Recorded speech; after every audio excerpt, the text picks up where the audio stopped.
Hello and welcome. Today I'm mainly going to be talking about the full moon in Aquarius we have coming up. It's on the 29th of July.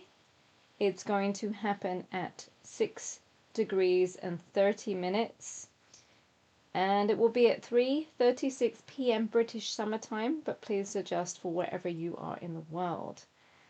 Now, wow, this month has just been fast and furious and flooded with activity, and that's still going to continue for the next week and a bit.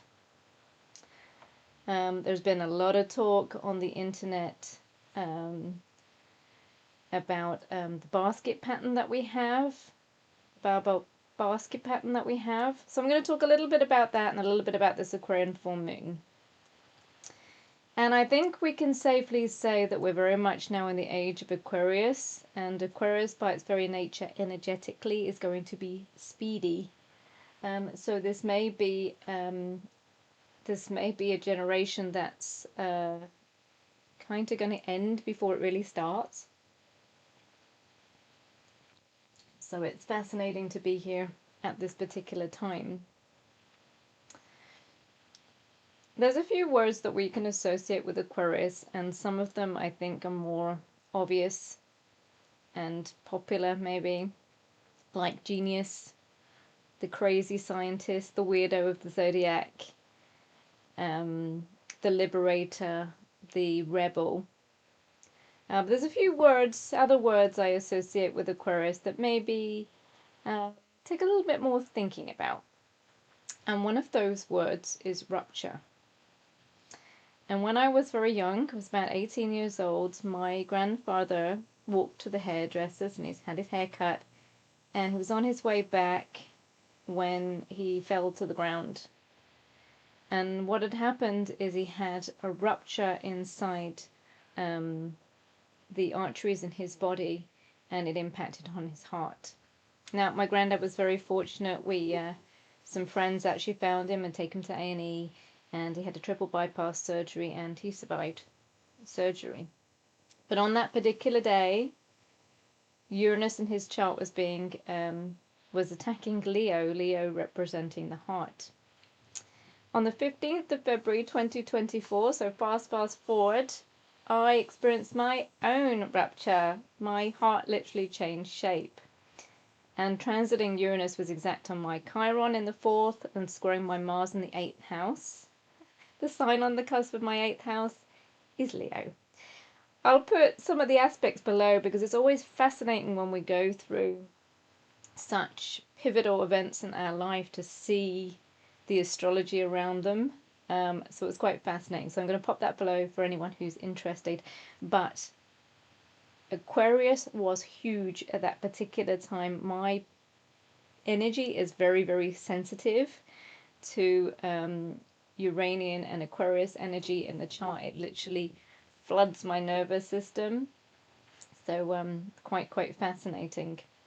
But rupture carries the same energy as separation, as distancing, as splitting apart. And we often see Aquarius or Uranus very intensely around the time that there's a divide, there's a separation. Probably the most obvious one is in a relationship, perhaps a marriage or long-term partnership breaks down. But it doesn't have to be a relationship. It could be a career direction or a job. It could even be something like an event around war or famine, like a major event that would cause a significant disruption and splitting apart of place or people. Another word that we associate with Aquarius is future and movement forward and change and awakening. And I think all of those things we're already seeing, but I think they're going to be significantly increased. I apologize for the noise. Significantly increased around about this full moon. In my blog post today, I've used the theme of Kansas City, that we're not in Kansas anymore, and I don't think that we will be in the same world, or feel that we're in the same world, or the amount of change that's taking place so rapidly. So at this full moon, it's going to be a little bit heavy. We've got it in a conjunction with both Pluto and Juno in Aquarius. And whenever we see Juno, it's representative of a very soul level commitment. It's the asteroid of committed partnership, so something that we're partnering with over the long haul. And whenever we see Pluto, we know that there's a death and rebirth towards a transformation. Within that process, there's a period of purging. That's very, very typical with Pluto. So it feels a lot like we've got to commit to some kind of path, something that's going to be considerably different and transformational in a permanent sense, with Aquarius involved, new planes of existence, new worlds, a definite kind of deep dive change. And we also have an opposition to obviously the Sun in Leo, which we have at every full moon, but also we have a conjunction with Jupiter. And what's nice about Jupiter being involved in that it has a very expansive, joyful, fortuitous kind of energy to it. It's in the sign of Leo, so it's very expansive anyway. This is the sign of the ego at its most inflated point.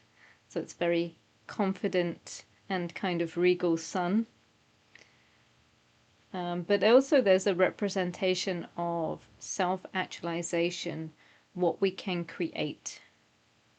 And so whenever we see Aquarius as Leo, Aquarius and Leo in an opposition here, we're looking at what is it that we can individually contribute and create that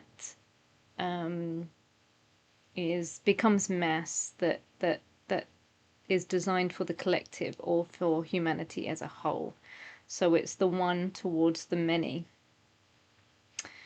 One question I really would love for you to just keep at the forefront of your mind with this full moon coming up is, what future are we creating? I mean, you know, Aquarius is future orientated. It's that progression. It's the new, you know, the change that leads into the new, this movement constantly forward. I have a lot of friends that are quite Aquarian, and they tend to walk with like this lean, but really forward lean. So there's definitely a future bent on it. So when we're looking at Aquarius and we're looking at Leo in that opposition, how will we lead, Leo, the future of humanity, Aquarius? With heart, with passion, with joy, with pleasure, with a need to be noticed, with a need to be witnessed, to have our egos stroked. How much heart and emotion will we put into it? I mean, you've got, you know, Leo being a very naturally heart-centered, warm energy, Aquarium being more of a kind of neutralizing, cool energy, you know. So, you know, we have to find some kind of balancing middle ground here. So with this full moon in general, it's going to illuminate really where you might be living in your head more than your heart, where distance might have impacted on any connections, close connections, where maybe progression has felt maybe limiting or lacking in some sense, maybe where some of your coping mechanisms that made sense on a logical perspective now don't feel as fulfilling, maybe feel a little cold, a little empty inside. So there's always the challenge between the head and the heart with Aquarius and Leo. The challenge between, you know, me being able to do this for myself and being seen to be doing this, you know, versus what everyone can do and what is good for everybody. So the needs of the one versus the needs of the many.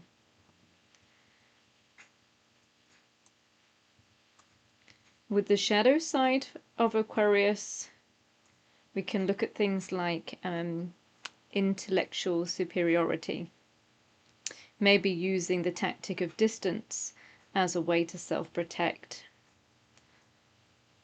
using logic over emotion, or using logic to explain emotion, or not really feeling emotion, filtering it straight away through the mind, trying to understand it more than just feel it. It can be a focus, and this one really hits hard for me.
So when the sun is in Leo, we create, we lead, we taste passion, and we move into it. This is a fixed fire sign, leads with the heart. We fill ourselves up with the joy and things that we love, you know. Leo is our passions and our pleasures. It's romance, it's drama and confidence. And it's this discovery within ourselves where we want to be witnessed, right? When it's challenged, we crave an audience. We crave the drama to be noticed. We scream at the world to see who we are and what we've done. And we can fill ourselves up instead with superiority and the ego. So when we see Leo in opposition to Aquarius, we must merge. We must lead with our hearts. We must create not just for ourselves, but for others. We must create for the greatest good of humanity. We must align our visions with the things that we're passionate about. Construct groups and networks for everyone to belong to. Have equality. Leave judgment behind, exchange it for openness, and to see everybody as a contributor in life. We must also live within our soul blueprint and let everyone do the same. Authenticity and individualism. I think Leo has a great way of like warming up Aquarius's vision. It's a great space for the head and the heart to unite, to be communicating and speaking the same language, being on the same page, to really share our creations with the world, to see them out in the world. To understand the power of two heads or more is better than one. And for us to become the people and the movement. So with Aquarius, it's, I hasten to say impersonal, but it's not just about me or I. It's about us. Us as a movement, us as the people, to be witnessed as a collective force. And if we create for ourselves, it's a very lonely road.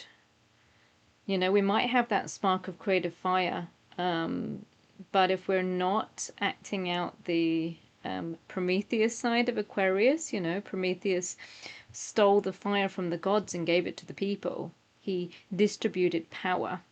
And this very much is the essence of Aquarius. It's the rebel that will act out on its own to claim something or that it deems to be important for everybody. There's no gods here. There's no superiors here. Even though it does have quite a heightened mindset, and one of the shadow sides can be leaning towards that, in its healthiest form, it will create for everybody. There's also, I feel, a need within Aquarius to harness something for free access. So, you know, with Leo there, harnessing the power of the sun, solar energy, providing it as a free resource to everybody, distributing to humanity is very Aquarian. So the future really is ours to create. It always was, but I think it's very front and center right now. So we have that Jupiter in a conjunction with the sun here, so it's opposite the moon. And whenever we see oppositions, they often represent something that comes at us. There's something that comes at us from the outside, or even somebody where there's like a mirroring that goes on. So when we look at the energy of Jupiter, we're looking at belief systems, we're looking at religion, we're looking at the understanding of cultures, of long distance places, whether those places are physically seen, or those, you know, those quests, those long distance quests are physical or mental. It's also associated with exploration, adventure, path seeking, the academic path and learning and teaching. Is the expansion of consciousness.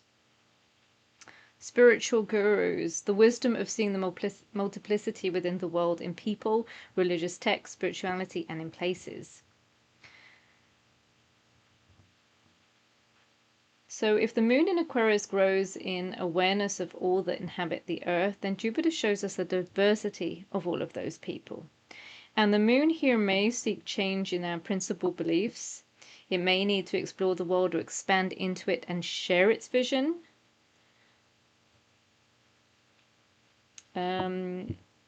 Just a little caution here that obviously with Jupiter expanding Leo, which was already quite inflated itself, there can be a tendency for taking our pleasures and passions to the extreme in terms of risk taking.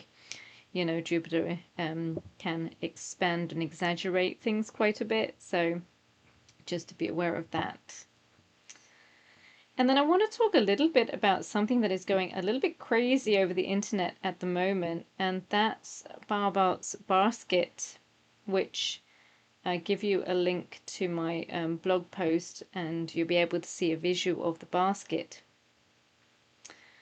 But what's really happening is we've got 4 outer planets that are sextiling and trine, so they're in beautiful aspect to each other, and that's Pluto, Neptune, Uranus, and Jupiter. And on this full moon, they're pretty much all going to be at 6 degrees bar Jupiter, which I believe is at 4. And just broadly speaking, this was named after a French astrologer called Barbault. I hope I'm pronouncing that in my best French accent, who actually predicted the 2020 pandemic and a few other significant events. And this one is said to bring forth societal change, heart-centric leaders, and a new future direction. So Barbault's basket is playing a very, very central role in this full moon because the full moon is trine its ruler Uranus, and Uranus is part of this configuration. If you take a look at the link below to my blog post, you'll be able to see the visual there. So when the moon is trining Uranus in the sign of Gemini, so we're really highlighting here communication, very, very buzzy communication. Uranus is that buzzing energy, you know, relates to kind of the internet and Wi-Fi communications, that kind of technological buzz. We also see Uranus as broadcasting, so broadcasting to everyone, i.e. the people, humanity as a whole. And Gemini also has a relationship to writing, to the spoken word. So this really kind of amplifies the area of very buzzy and excitable communication. Trine is an easy flow, good or bad, it's an easy flow. So, you know, data, fact extraction, highly intellectual communications, whether that be between people that you're listening to, that you're reading about, conversations that are very, a little bit out there, maybe quite progressive. Maybe we're not quite where those communications are, but there's a place that we can head to. We are seeing a lot of things in the media now in general, Gemini representing the media, about flying cars. I know where I am, not far from here, is Milton Keynes, and Milton Keynes were one of the early adopters of the parcel, the kind of the flying parcel service. They're looking at developing that in other towns as well. So, you know, flight is very Aquarian, space travel and flight. So these are areas where we could hear a little bit more news about. What I call new age style content, a need for information about humanitarian sources. And I think, you know, I was talking more about that push and pull with Aquarius, where our need for technological progression comes at a cost, and the cost being the impact on our natural world. So we could be seeing a lot more involvement and communication around about humanity as a whole, perhaps the climate change and some of the impacts we're having, areas in the world where there's extreme droughts, effects on water supply, you know, water sources that are drying up, changing climate in particular places, localized climates that are changing, you know, to some of the kind of more weather-related events, volcanic eruptions, plate tectonics movements. So, you know, everything does come at a cost, and everything does have a, what do you call it, you know, a knock-on effect.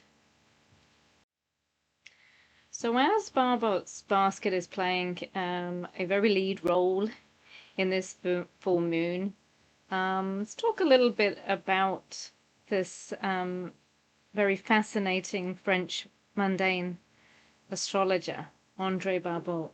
I mean, he's fairly well known for his work on like long-term outer planet cycles, and he made a prediction about the pandemic in 2020, which was very accurate. And with this particular pattern, it is quite cool, actually. So we've got Pluto in an opposition to Jupiter. We've got Jupiter in a trine to Neptune, and Pluto is also trine Uranus. Then there's a sextile chain, which is kind of part of the Star of David, from Jupiter to Uranus, Neptune, and Pluto. So they're all kind of interlinked in like this almost like a daisy chain. Now with trines, it's an uninhibited flow of energy. So there's no obstruction. They just flow very naturally and very easily between the 2 points. With sextiles, yep, they seem to be fairly positive. They're more kind of opportunistic. So with a little bit of effort, something really wonderful could happen here. And then with the opposites, we normally see an external agent or other involvement, something from the outside coming in. And in this case, Pluto and Jupiter, which are in opposition, are actually supported by trines. Now, just a note, at this particular full moon, Jupiter will have moved. Everything is in the 4s bar Jupiter, which will have moved to 6 at this point. But it's still within orb, and it will still be felt. So we've got Pluto in there, which is transformation, death, birth kind of impact. We've got Neptune, where there's a fading out or a dissolving quality. We've got Uranus then, which is change towards the future movement, which is usually quite rapid, shocking, surprising, unexpected, and highly technological. And we've got Jupiter, which is more about expansion of consciousness, belief systems. There's so many posts and videos out there about Barbault's basket and what it means, but I just want to give you a couple of minutes of my 2 cents worth and personal thoughts. So you can see that transformation in humanity over the long haul in the Pluto and Aquarius, the connection to Neptune there in Aries, the dissolving of the identity that we've owned, that we've had, Aries being kind of our identity and what we claim. And I feel that that pivotal point in the sextile, that opportunity, is trust, and that trust is vital right now for us to be able to move forward in our transformation. So to recognize that some things need to be let go of with Pluto, but also, you know, they can dissolve away as we make way for the new with Neptune. In Jupiter and Leo, we see that kind of leadership, leading the change, leading with our hearts, leading with that kind of warmth of being human. And I say that quite deliberately because that opposition, you know, with Aquarius can be quite progressive and disruptive and have a tendency towards cool logic and evolution for the sake of evolution and the excitement and the new. And so this gives us a chance to really balance that kind of, I say, that human-centric, heartfelt warmth with this progression as well.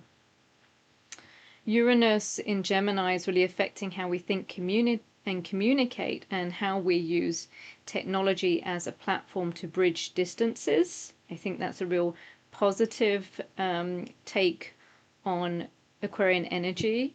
And you know, we saw that so much in the rise of social media, you know, the social side of Aquarius, and also that opportunity to be able to talk to people across the world. I think, you know, I gathered different community groups from people in Australia, in the Middle East, in America, all over the world, and to be able to do that in one place is absolutely amazing and perfect manifestation of Aquarian energy. Jupiter in Leo also expands our ability to be seen, to be witnessed, creating, and to be able to broadcast our creations to the world. We've got, if you're on Instagram or TikTok, you probably see a ton of people that create things like exercise routines and share them, or create, I follow lots of sites about people creating jewelry and, you know, all sorts of kind of artwork and stuff that they want to share with the world. And that is wonderful. There we go. There's the bloom of Jupiter in Leo. What we have to be aware of is the dark side of that, where we're creating a little bit in a vacuum, or creating something that's really just noise and doesn't have a unified objective around it, where we're creating for, you know, our egos, or we're creating for attention and for praise, and for not what our creations can do for something larger than us. Uranus and Gemini sextile Neptune in Aries means we can tap into the creative. You know, we can trust in the unknown path. But that tapping into the creative is being able to pick up on, I don't want to say trends, but things that are about to rise. So the thing with Neptune is it's very under the surface. And being able to tap into that stream of consciousness means we can kind of see a little bit before things start to peak. I also feel at a psychological level where there's a very impactful awakening to our true soul paths, our soul blueprints. And this is the most authentic and individual part of ourselves, and appreciating and realizing that the seat of our power is in moving together. You know, so yes, leading, absolutely, but leading with a view to this kind of unification, which, you know, we've broken down so many boundaries and borders now in terms of global connection, that we have the capacity to be able to do that. What we also have at the same time, as if we don't have enough Aquarian energy going on, is we've got Uranus squaring the collective nodal axis, which is now at 0 degrees of Virgo and Pisces, and because it's moving backwards, it's going to move into 29 of different signs soon. So this is kind of a little bit like the final piece of the South Node in Virgo and the North Node in Pisces. And when we see the Virgo-Pisces axis, there's a lot here about health and healing and well-being, especially around our mental and physical health. Pisces in the North Node allowing us to amplify that dissolving aspect, to be able to let go of things, let them fade out, let ourselves move forward without that baggage, is a sign associated with forgiveness. And I know that this is quite a heavy word for some people, but you know, being able to forgive aspects of ourselves, being able to forgive and dissolve things that have happened in our lives, really just kind of gives us a sense of relief and allows us to move forward.